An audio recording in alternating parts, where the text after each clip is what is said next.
3 नवंबर 2022 यानी कि आज की डेट पर, आज की तारीख पर अंकिता भंडारी मर्डर केस की सुनवाई होनी थी, जिसमें अंकिता भंडारी को इंसाफ और अंकिता भंडारी के कातिलों को फांसी की सजा तक पहुंचाना था, जिसमें एसआईटी को कटघरे में खड़ा किया जाना था। एसआईटी से उन सभी सवालों के जवाब मांगे जाने थे और उन सभी सबूतों को मांगा जाना था जिनसे पुलकित आर्य और अन्य अपराधियों को फांसी की सजा तक पहुंचाया। प्रणाम मेरे सभी हिंदुस्तानी भाई और बहनों को, नमस्कार प्रणाम मेरे सभी उत्तराखंड देवभूमि के भाई और बहनों को। मेरा नाम है सुनील सूर्य रावत और एक बार मैं फिर से आप सभी के सामने प्रस्तुत हुआ हूं, एक बार फिर से आप सभी के सामने हाजिर हुआ हूं, क्योंकि आज का दिन बहुत ही खास है। आज का दिन बहुत ही खास था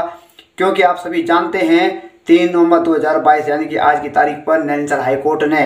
अंकिता भंडारी मर्डर केस की सुनवाई का दिन तय किया हुआ था और आज के दिन वे सारे फैसले होने थे जिनसे अंकिता भंडारी को इंसाफ मिलना था और कातिलों को कड़ी से कड़ी सजा मिलनी थी। एसआईटी को उन सभी सवालों का जवाब देना था और एसआईटी को अपनी कई पन्नों की जो चार्जशीट की फाइल थी वह भी हाईकोर्ट में जमा करनी थी और वो सारी रिपोर्ट्स भी जो कातिलों को फांसी की सजा तक पहुंचा सके और अंकिता को इंसाफ दिला सके, हाईकोर्ट जज साहब के सामने उन सभी तथ्यों को, सभी सबूतों को प्रस्तुत करना था। अब देखना यह है कि नैनीताल हाईकोर्ट के द्वारा आज की डेट पर जो सुनवाई हुई है उसमें क्या क्या अहम फैसले लिए गए, एसआईटी ने क्या क्या तथ्य रखे, क्या क्या सबूत रखे, चार्जशीट की फाइल जमा की या नहीं की, और जो पुलकित आर्य की तरफ से लड़ने वाले वकील थे उन्होंने अपनी बात कैसे रखी और किस तरह से केस को मोड़ने की कोशिश की और कौन कौन सी बातों पर चर्चा हुई, उन सभी बातों को एक एक करके पॉइंट टू पॉइंट आगे रखते हैं। तो आज की सुनवाई में जो पहला पॉइंट निकल कर आता है वो ये है कि आशुतोष नेगी जी के द्वारा अंकिता भंडारी मर्डर केस में अंकिता को इंसाफ दिलाने के लिए जो याचिका डाली गई थी उसमें हाईकोर्ट से बहुत सारे सवालों के जवाब मांगने की अपील की गई थी, अंकिता को इंसाफ दिलाने की अपील की गई थी। एसआईटी से उन सभी सवालों के जवाब मांगे गए थे जो जवाब मीडिया, जनता और अंकिता का परिवार चाहती है। दूसरा पॉइंट जो आज की सुनवाई में निकल कर सामने आया वह यह था कि जब हाईकोर्ट ने एसआईटी से कहा कि जो अपराधियों के अपराध की जो चार्जशीट की फाइल है उसे प्रस्तुत करो, तो एसआईटी ने उस चार्जशीट को प्रस्तुत करने से इनकार कर दिया, मना कर दिया और यह कहकर दलील दी कि अभी जो चार्जशीट की फाइल है वो कंप्लीट नहीं है, उसमें वो तथ्य मौजूद नहीं है जिनसे अपराधियों का अपराध साबित हो सके, वह सारे सबूत अभी चार्जशीट की फाइल में दर्ज नहीं है जिनसे अपराधियों के अपराध को साबित किया जा सके। यानी कि जो चार्जशीट की फाइल थी वह अधूरी थी, वह इनकम्प्लीट थी, अभी तक वह फाइल पूरी नहीं है जिनसे कि अपराधियों के अपराध साबित हो सकें। तो इससे जज साहब काफ़ी नाराज हुए, हाईकोर्ट काफ़ी नाराज हुआ और उन्होंने 11 नवंबर की डेट यानी कि 11 नवंबर को सुनवाई का दिन रख दिया और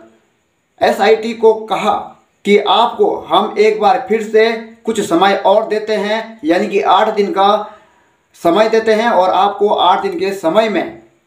यह फाइल पूरी करनी है। चार्जशीट में वो सारे तथ्य देने होंगे, आपको वो सारे सबूत इकट्ठा करने होंगे, वो सारी रिपोर्ट देनी होंगी जो रिपोर्ट अभी तक नेगेटिव आई हैं, जिनसे जनता संतुष्ट नहीं है, जिनसे अंकिता को इंसाफ नहीं मिल पा रहा है। आज की सुनवाई में तीसरा जो पॉइंट निकलकर सामने आया वह यह था कि पुलकित आर्य के वकील ने अंकिता भंडारी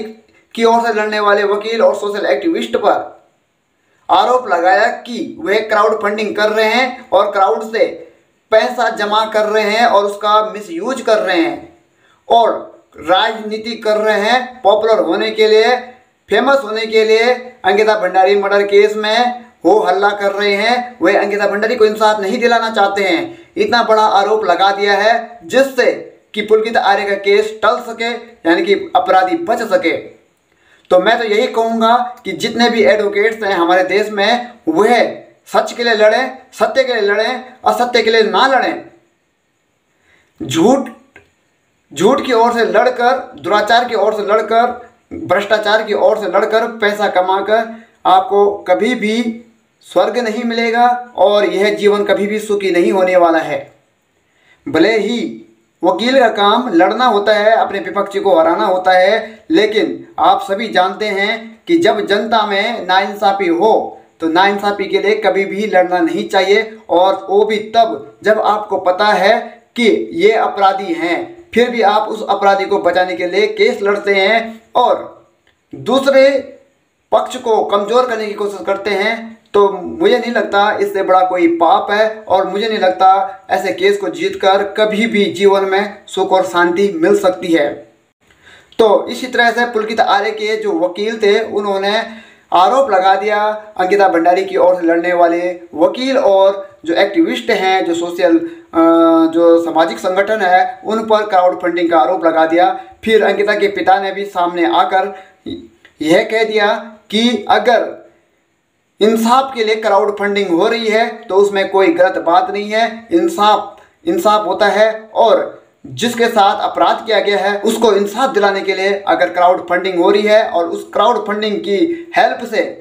गरीब पक्ष केस जीतता है तो इससे बढ़िया बात और कुछ नहीं हो सकती।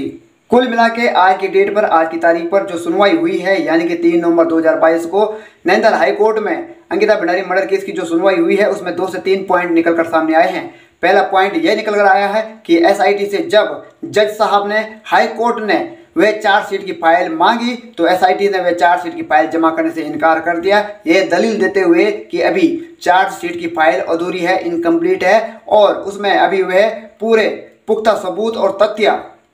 शामिल नहीं कर पाए हैं जिनसे कि अपराधियों का अपराध साबित हो सके। दूसरा जो पॉइंट निकल कर सामने आया वह यह आया कि अपराधी की ओर से लड़ने वाले वकील ने अंकिता की ओर से लड़ने वाले वकील और संगठन पर क्राउड फंडिंग का आरोप लगा दिया और इससे पासा पलट दिया, और जिससे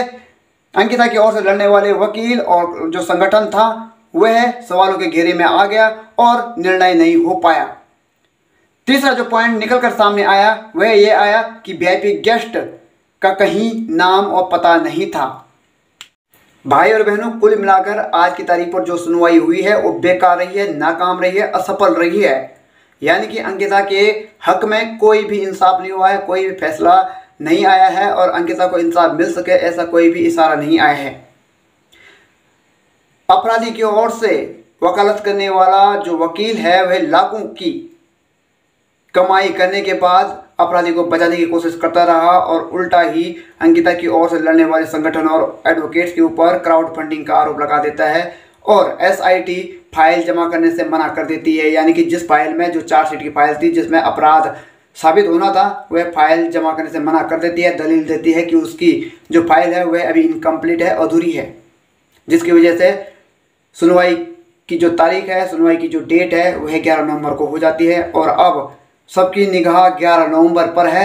लेकिन होना कुछ नहीं है। जहाँ तक मुझे लगता है, मुझे ऐसा ही लग रहा है, होने वाला कुछ नहीं है। आगे भी SIT यही दलील देगी कि उन्हें कोई भी पुख्ता सबूत नहीं मिले हैं जिनसे अपराधी का अपराध साबित हो सके। उन्हें मिलते हैं आपको जल्द ही नए ब्लॉग में, नई वीडियो में, नई जानकारी के साथ। तब तक अगर आपने चैनल को सब्सक्राइब नहीं किया है तो चैनल को सब्सक्राइब जरूर कर लीजिएगा, बेल आइकन घंटी को प्रेस कर ऑल पर क्लिक कर लीजिएगा, लाइक और कमेंट बॉक्स में अपनी राय जरूर लिखिएगा, वीडियो को ज़्यादा से ज़्यादा शेयर कर लीजिएगा। तब तक के लिए नमस्कार, धन्यवाद।